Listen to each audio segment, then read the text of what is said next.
오늘 추수감사주일에 나오신 여러분들을 주의 이름으로 환영하고 또 축복합니다. 사실 도시에서는 이 추수감사절이라는 느낌을 이게 받기가 쉽지가 않습니다.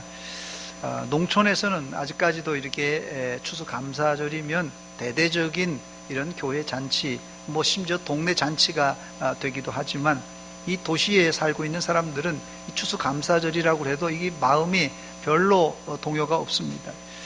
저는 오늘 농사를 짓지 않지만 어떻게 해야 우리가 추수감사주일에 큰 감사로 하나님께 영광을 돌릴 수 있을까 생각하다가 오늘 말씀을 가지고 예수님의 감사라는 제목으로 함께 은혜를 나누기를 원합니다. 농경사회에 인간이 누릴 수 있는 최고의 기쁨의 때는 추수 때 느끼는 감정이라고 합니다. 그런데 예수님의 감사는 곡식 이후에 농부들이 감사를 했던 그런 감사를 뛰어넘어 최상의 감사를 하나님께 드렸는데, 그렇게 할 수 있었던 이유는 한마디로 얘기해서 예수님의 감사가 최상의 감사가 될 수 있었던 것은 불가항력적인 상황 속에서 감사였기 때문에 그렇습니다.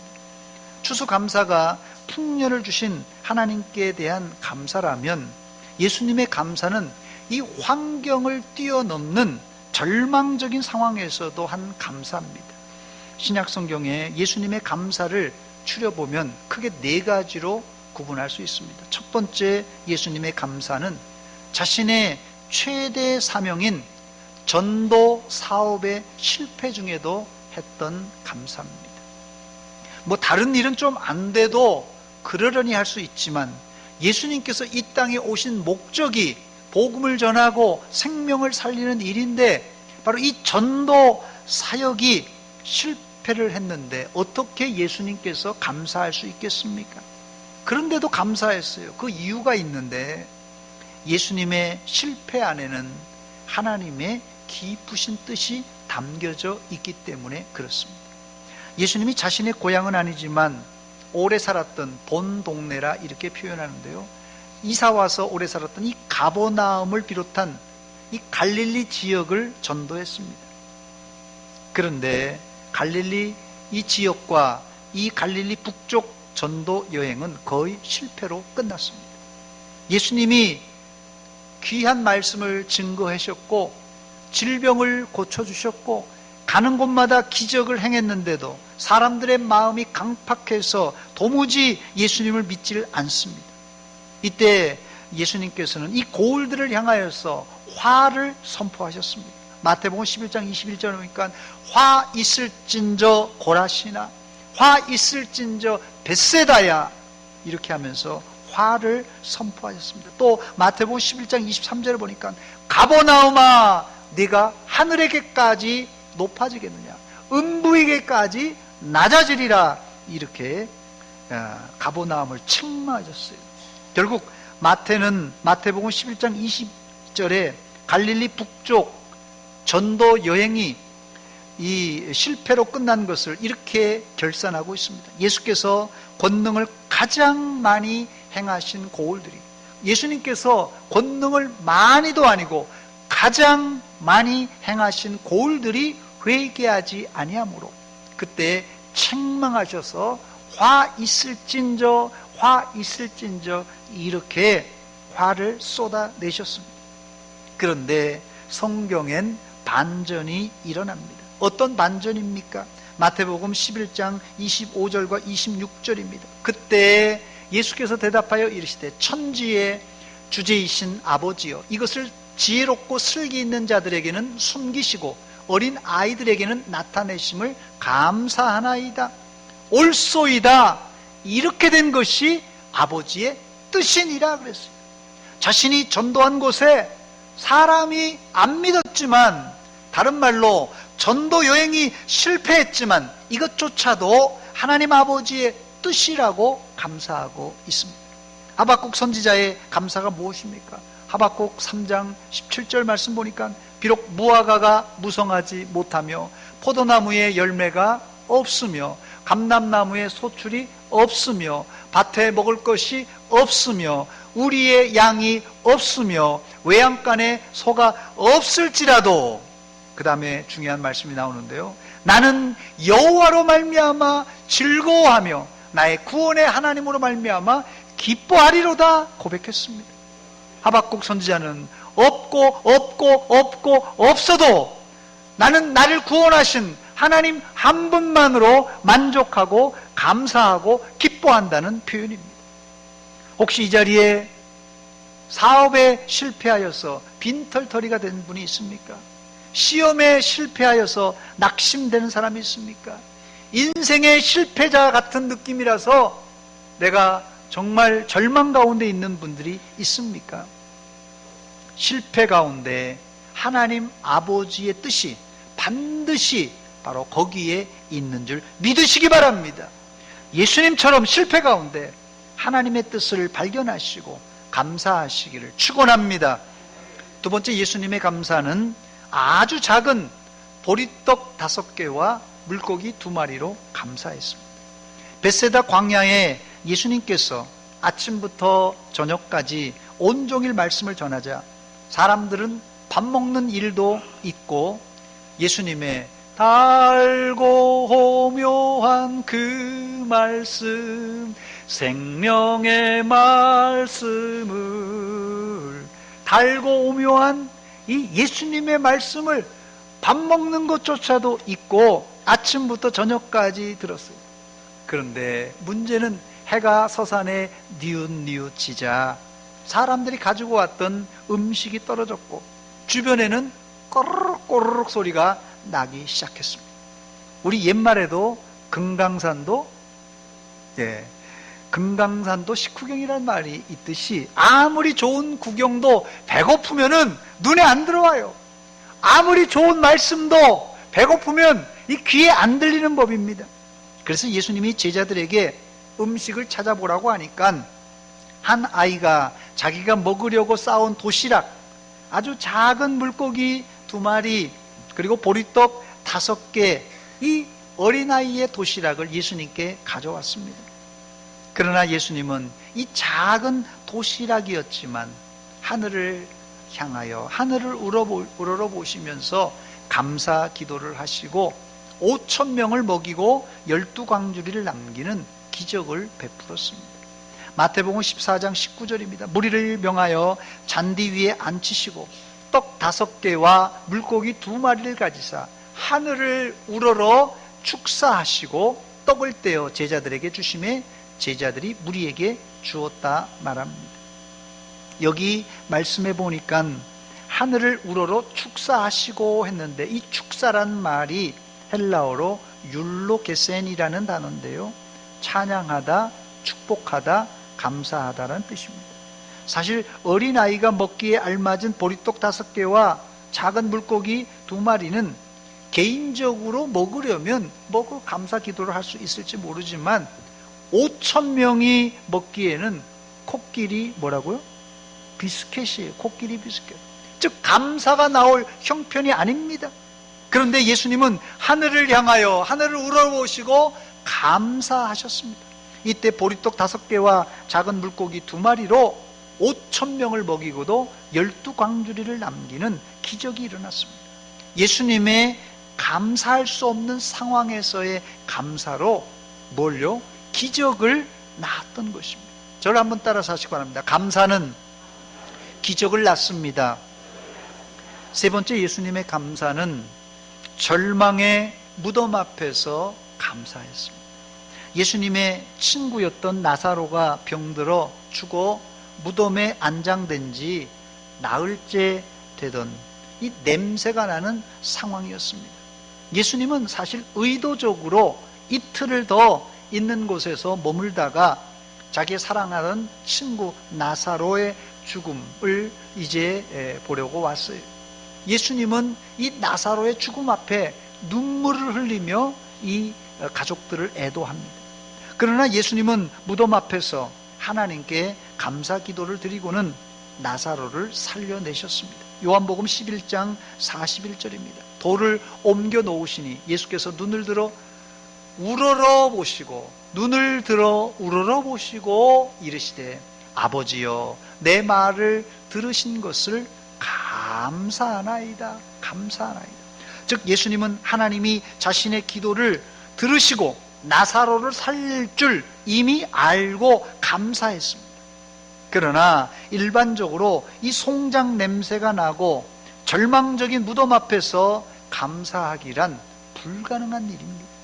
그런데 예수님은 의도적으로 이런 감사 기도를 했는데 그 이유가 무엇입니까? 요한복음 11장 42절에 보니까 항상 내 말을 들으시는 줄을 내가 알았나이다. 그러나 이 말씀을 하옵는 것은 둘러선 무리를 위함이니 곧 아버지께서 나를 보내신 것을 그들로 어떻게 해요? 믿게 하려 함이니라 그랬습니다. 왜 이런 감사 기도를 드렸다고요? 그들로 믿게 하기 위해서 이런 기도를 드렸습니다.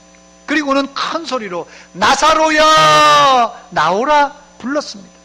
이때 죽어서 냄새나는 나사로가 온몸을 배로 동인 채로 걸어 나왔습니다. 이 이스라엘의 장례법은 우리나라하고 좀 다른데요. 우리나라는 땅을 파고 매장하지만 이스라엘은 자연 동굴들이 많았어요. 자연 동굴이든지 혹은 또 인공적으로 동굴을 팠습니다. 파기가 참 괜찮은 이 돌이에요. 그래서 이 자연 동굴이나 혹은 인공 동굴에다가 이 시신을 모시고는 짐승들이 해칠까봐 큰 돌을 입구에다 막아서 이제 보존을 했습니다. 그러니 돌을 옮겨놓은 이후에 나사로에 나오라 하니까 이 죽었던 사람이 걸어 나왔습니다. 그 결과 예수님이 의도했던 대로 많은 유대인들이 예수님을 믿는 역사가 나타났습니다. 사랑하는 여러분, 감사는 기적을 낳을 뿐 아니라 감사는 많은 사람이 예수를 믿게 하는 전도의 역사로 이어집니다. 마지막 네 번째, 오늘 본문 마가복음 14장에 예수님은 자신의 죽음 앞에 감사했습니다. 사람은 남의 암보다 내 감기가 더 아파하는 법입니다. 예수님은 죽은 나사로의 무덤에서 감사했는데 뭐 친구니까 남이니까 그렇게 할 수 있을지 모르지만 자신의 죽음 앞에서도 변함없이 예수님은 감사했습니다. 오늘 본문은 소위 말하는 최후의 만찬 자리입니다. 이 만찬 후에 예수님은 겟세마네 동산에 가셔서 밤이 새도록 기도하시다가 제사장이 보낸 군병들에 의해 체포되어 십자가형을 받고 다음날 돌아가십니다. 겨우 몇 시간 후면 잡혀서 십자가형을 받을 줄 알면서도 주님은 최후의 만찬 자리에서 감사하셨습니다. 이 감사는 우리가 흉내내기 어려운 감사입니다. 본문 22절과 23절에 나와 있는데요. 그들이 먹을 때 예수께서 떡을 가지사 축복하시고 떼어 제자들에게 주시며 이르시되 받으라 이것은 내 몸이라 하시고 또 잔을 가지사 감사기도 하시고 잔을 가지사 감사기도 하시고 그들에게 주시니 다 이를 마시매 했습니다. 여기 22절에는 축복이라는 단어, 아까 제가 설명드렸던 단어와 23절에는 감사라는 단어가 이제 반복해서 나옵니다. 둘 다 이 감사라는 뜻입니다. 나이 드신 어른들은 아마 이 모래시계 장면을, 마지막 장면을 아마 기억하실 텐데, 모래시계, 청년들은 봤는지 모르겠습니다. 이 모래시계 마지막 장면 여러분 기억하실 텐데요. 혹시 잊었을까봐 제가 자료 화면을 하나 준비했습니다. 보여주시기 바랍니다. 예, 저게 이 사형수 박태수 역을 맡은 최민수, 상남자인 최민수, 이 허연 옷을 입고 이 수의를 입고 지금 사형수가 되어 이 죽는 순간입니다. 이때 친구였던 검사 강우석 역을 맡은 박상원 씨, 젊을 때의 얼굴이네요. 이 박상원에게 이 사형수 박태수인 이 최민수가 뭐라고 말합니까? 나 떨고 있니? 나 떨고 있니? 묻습니다. 그 상남자가 포승줄에 묶여 죽는 순간 마지막 자존심을 지키려고 야 친구야 나 떠니? 안 떠니? 이걸 묻습니다. 이때 박상원은 안 떨어 친구에게 위로해 주지만 결국 이 질문은 무슨 말입니까? 아무리 상남자라도 죽음 앞에서는 떠는 것이 연약한 인생의 이 본 모습입니다, 여러분. 그러나 주님은 죽음 앞에서 떨지 않고 뭘 했다고요? 감사했습니다. 물론 예수님도 십자가가 육회에서 축복하고 감사한 것이 아닙니다. 죽음의 잔은 예수님도 너무너무 힘겨워서 하나님께 3번씩이나 지나가게 해달라고 간구했습니다. 하나님, 이 잔을, 십자가의 잔을 내 앞에서 지나가게 해주세요. 지나가게 해주세요. 지나가게 해주세요. 3번씩이나 간구했습니다. 그 정도로 예수님도 십자가가 힘들었어요. 이 십자가가 힘들다는 말은 예수님 일신상에 자기의 일신을 위해서 힘들다고 말한 것이 아니라 온 인류의 죄를 짊어지고 십자가에 달리는 것이, 이 온 인류의 죄의 짐이 이렇게 무거워서 자신도 너무 힘들어서 처절한 싸움을 하면서 이 십자가를 져야만 했기 때문에 너무너무 힘들었던 것입니다. 그래서 3번씩이나 이 잔을 내게서 지나가게 해달라고 간구했던 것입니다. 그런데 놀라운 것은 예수님의 죽음은 영광스러운 부활, 다시 살아나심으로 말미암아 마귀 사탄의 권세를 깨뜨리는 승리의 KO 펀치가 되었던 것입니다. 이것이 십자가의 반전입니다. 여러분, 십자가 반전. 성도의 최고의 감사는 내 인생 여정 끝내어 강 건너 언덕 이를 때 하늘 문 향해 말하리. 뭐라고요? 예수 인도하셨네. 할렐루야.